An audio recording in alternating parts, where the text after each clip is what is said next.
नमस्कार विद्यार्थियों, वेद व्यास क्लासेज में आपका स्वागत है। आज हम सरस्वती पांडे जी की बुक से आदिकाल पढ़ रहे हैं। यहाँ तक हम पढ़ चुके हैं। आज अमीर खुसरो, जो लगभग सभी हिंदी से संबंधित प्रतियोगी परीक्षाओं में पूछे जाते हैं, इनसे संबंधित प्रश्न। तो 1253 से 1325 ईस्वी इनका समय रहा है।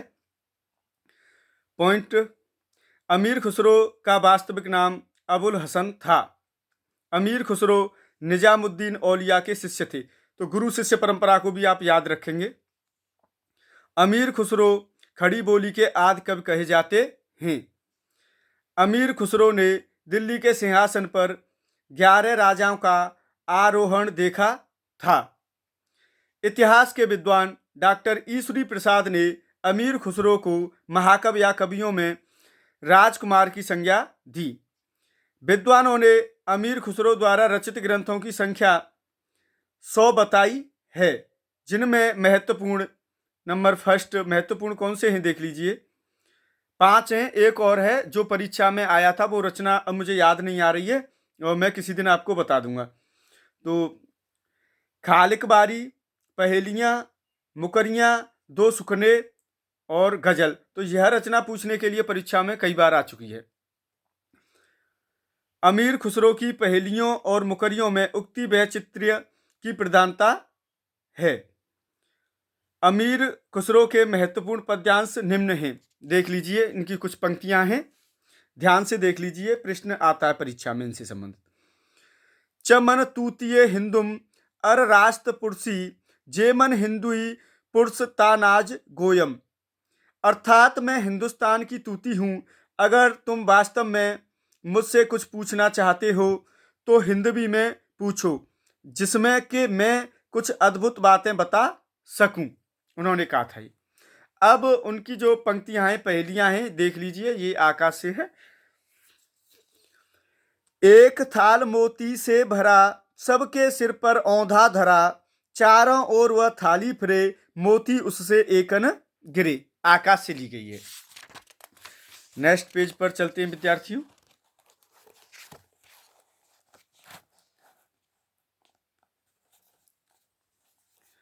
दूसरी पंक्ति देखो।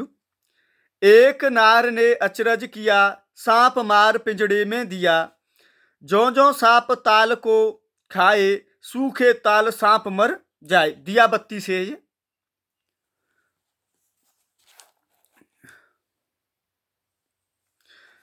अब देखो, इसको देखो, तीसरी पंक्ति। एक नार दो को ले बैठी, टेढ़ी होके बिल में बैठी, जिसके बैठे उसे सुहाए, खुसरो उसके बलबल जाए। पायजामा से है। तो कभी कभी ये पूछने आ जाती है कहाँ से लिया गया है, तो आप ध्यान रखेंगे। चौथी पंक्ति।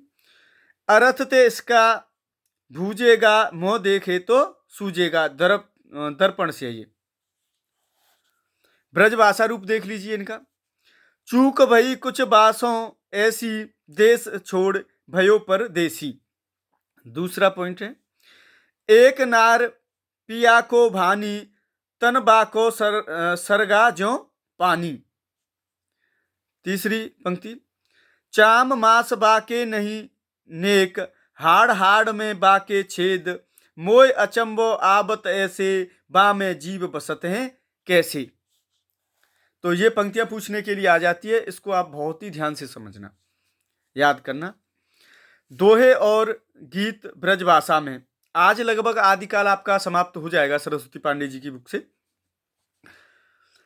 उज्जवल बरन अधीन तन, एक चित्त दो ध्यान, देखत में तो साधु है, निपट पाप की खान।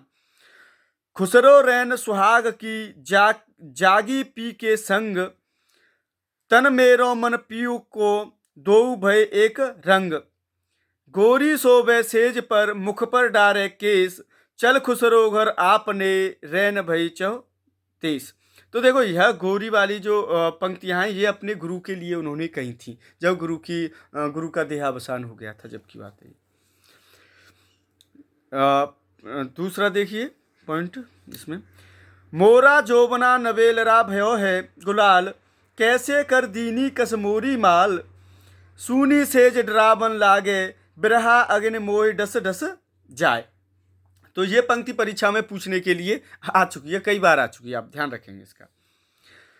तीसरा, जे हाल मिसकी मकुन तगाफुल दुराय नैना बनाए बतियां किताबे हिजरान दारम ए जा न लेव काहे लगाए छतियां। तो ये देख लेंगे। अब गोरखनाथ जी के छंद हैं। अब आप गोरखनाथ जी से संबंधित भी पंक्तियां पूछने के लिए परीक्षा में आ जाती हैं, तो इसको आपको इग्नोर नहीं करना है। पहली पंक्ति है, नौलख पातर आगे नाचे पीछे सहज अखाड़ा ऐसे मन लो जोगी खेले तब अंतर बसे भंडारा। देख लीजिए आप।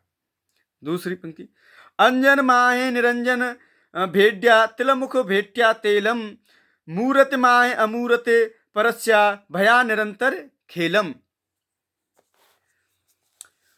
तीसरी पंक्ति देखिए, नाथ बोले अमृत बाणी बरसेगी कवली पाणी गाड़ पड़ रवा बांध ले खूंटा चले दमामा भजले ऊंटा। तो ये पंक्तियां देख लीजिए। चौथी पंक्ति है, गुरु की जय महिला निगुरान रहला गुरु बिन ज्ञान न पाइला रे भाईला। पांचवी पंक्ति, अवधू रैया रहया हाटे बाटे रूप ब्रस की छाया तजबा काम क्रोध लोभ मोह संसार की माया। छठवीं पंक्ति, स्वामी तुम्ही गुरु गोसाई अहमे जो शिव शब्द एक बूझबा निरारंबे चेला कूड़ विद रहे सतगुरु होय स पुछया कहे। सातवीं देखिए, अब अंतर की त्यागे माया। तो विद्यार्थियों ये पंक्तियां आपको याद करनी है। आठवीं देखिए, शायद आपको भी दिखाई नहीं, हाँ, दुबध्या मेट सहज में रहें, ये पंक्ति है। नौवीं देखिए, जोई जोई पिंडे सोई ब्रह्मांडे। ये पंक्तियां कई बार परीक्षा में पूछने के लिए आ गई, ध्यान रखना। 10वीं, अवधु मन चंगा तो खटौती में गंगा। इसको भी आप रखेंगे याद। अब देखो कुक्करी पा के छंद, नहीं सॉरी, कुक्की रपा के छंद है, मैं थोड़ा सा गलत प्रोनाउंसिएशन कर रहा था। कुक्की रपा के छंद, हाव निवासी खमण बतारे मोहारे बिगो आक हड़न जाए ससुरी निंद गेल बहुड़ी जागव। तो ये कुछ पंक्तियां हैं। अब पृथ्वीराज रासु से देख लीजिए आप। राजनीति पाइए ज्ञान पाइए सुजानिय उकत जुगत पाइए अरथ घटबड़े उन मानिया। दूसरी, उक्ति धर्म विशालस्य राजनीति नवरसम खट भाषा पुराणम च कुरानम कथितम माया। ये देख लीजिए।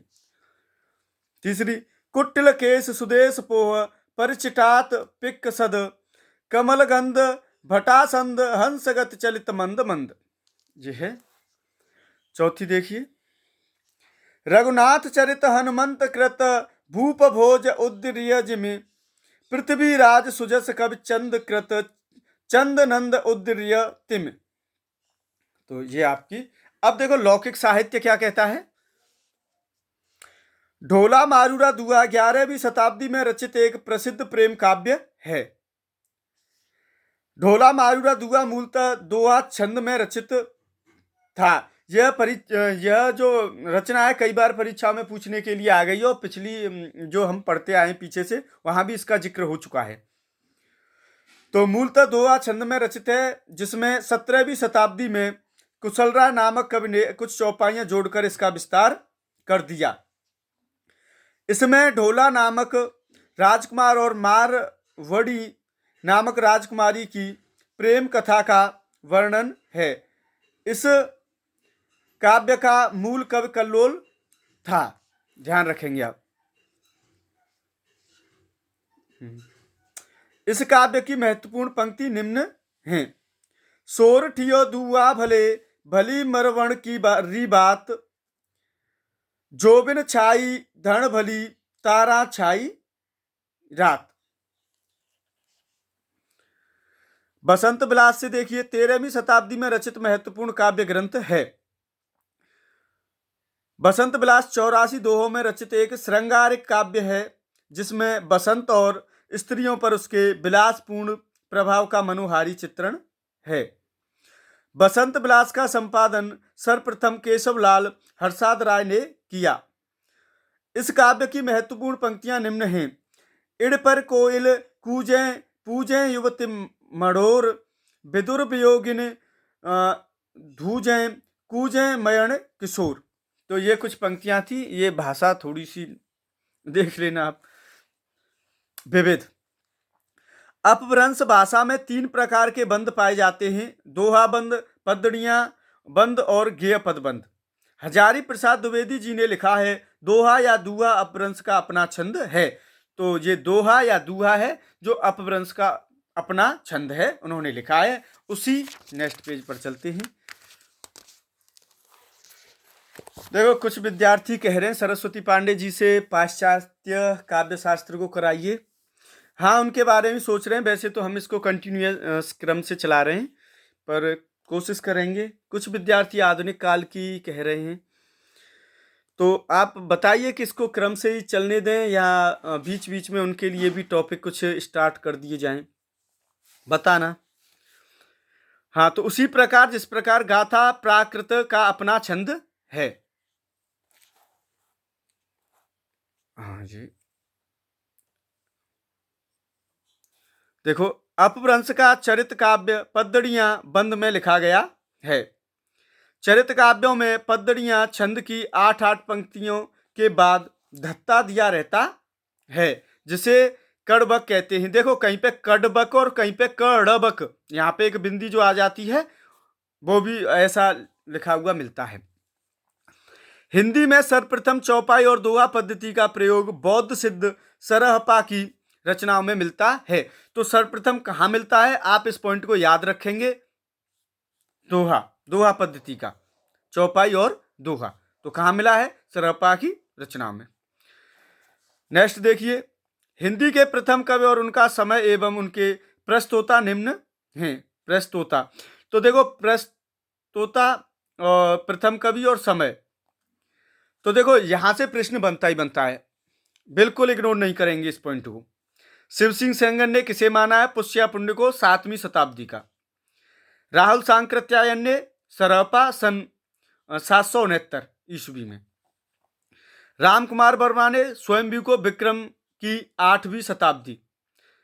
गणपत चंद्र गुप्त शालिभद्र सूरी को मानते हैं सन 1184 ईस्वी। तो ये याद कर लेंगे, अभी और आएंगे एक आध कवि।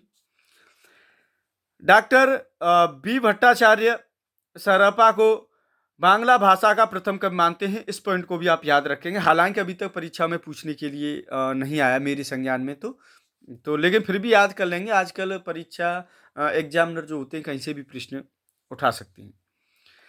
कवि भूवाल 10वीं शताब्दी हिंदी के प्रथम कवि हैं जिन्होंने दोहा चौपाई छंद में भगवत गीता का अनुवाद किया है। तो यह प्रश्न भी आने योग्य परीक्षा में, आप इसको याद कर लेंगे। अनुवाद से संबंधित प्रश्न आ जाते हैं कि देखो यहाँ जैसे बन रहा है, तो हिंदी के प्रथम जिन्होंने दोहा और चौपाई में भगवत गीता का अनुवाद किसने किया है, इस प्रकार आपका प्रश्न बनेगा। देखो जहां पर मुझे जहां तक मेरा वो है अपना, तो मैं बता देता हूं आपको कि किस प्रश्न आने योग्य है। आचार्य हजारी प्रसाद द्विवेदी जी ने अब्दुल रहमान को हिंदी का प्रथम कवि माना है। तो आचार्य हजारी प्रसाद द्विवेदी जी तो आप जानते हैं हिंदी साहित्य के इतिहास में बहुत सारे प्रश्न इनसे बनते हैं। तो इन्होंने कौन से कवि को माना है आप ध्यान रखेंगे। आचार्य रामचंद्र शुक्ल ने आदिकाल को अनिर्दिष्ट लोक प्रवृत्ति का युग कहा है। तो कौन सा युग कहा है आदिकाल को, आप ध्यान रखेंगे। हजारी प्रसाद द्विवेदी जी ने आदिकाल को अत्यधिक विरोधी और व्याघातों का युग कहा है। चंद्रधर शर्मा गुलेरी, राहुल सांकृत्यायन एवं रामचंद्र शुक्ल अपभ्रंश को पुरानी हिंदी मानते हैं। तो एक बार प्रश्न परीक्षा में इस तरह आया था, अपभ्रंश को पुरानी हिंदी कौन मानते हैं? तो उनका नाम चंद्रधर शर्मा गुलेरी जी था। तो यह प्रश्न इनसे संबंधित आ चुका है एक बार परीक्षा में। अब यूपी टीजीटी या पीजीटी में आया था, ये इतना मुझे याद नहीं। हजारी प्रसाद द्विवेदी जी और रामविलास शर्मा अपभ्रंश को हिंदी से पृथक मानते हैं। तो कौन से मानते हैं? देखो, हजारी प्रसाद द्विवेदी जी और रामविलास शर्मा अपभ्रंश को हिंदी से अलग मानते हैं। तो दो ये इतिहासकार हैं, इनको याद रखेंगे। भोलाशंकर व्यास ने हिंदी के आरंभिक रूप को अवहट्ट कहा है। यह प्रश्न भी एक बार परीक्षा में पूछने के लिए आया था, ध्यान रखेंगे। अमीर खुसरो को संगीत के क्षेत्र में कव्वाली, तराना, गायन शैली एवं सितार वाद्य यंत्र का जन्मदाता माना जाता है। डॉक्टर राम कुमार वर्मा ने अमीर खुसरो को अवधी भाषा का प्रथम कवि माना है। तो देखो, ये तो सरस्वती पांडे जी की बुक से आदिकाल आपका समाप्त हो चुका है। भक्ति काल कल से हम प्रारंभ कर देंगे। तो और पढ़ाई आप अपनी सुचारू रूप से रखिए इस चैनल के माध्यम से। आज के लिए विद्यार्थियों बस इतना ही। सभी विद्यार्थियों के लिए बहुत बहुत धन्यवाद।